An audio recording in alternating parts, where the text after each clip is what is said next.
Днес ще ви запозная с най-популярната закуска – овесени ядки. Има няколко неща, които обаче трябва да спазваме, за да са ни полезни овесените ядки. Първо си сипвате в една купичка, в зависимост от това какво търсите да постигнете като грамаж. Аз лично винаги го правя на око.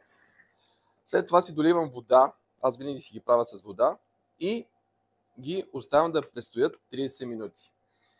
Най-добрите в тази област, които обичат овесените ядки, си ги слагат от вечерта. Защо трябва да го правим това? Ако не сме накиснали добре ядките и ги изядем, те се раздуват в нашия стомах и ще доведат до дискомфорт, както и за недоброто усвояване на тях.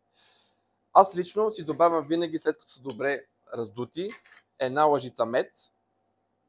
Това все пак е естествения подсладител.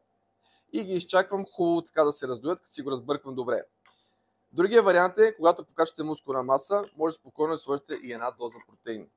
За повече информация и полезни съвети, Pulse Plus.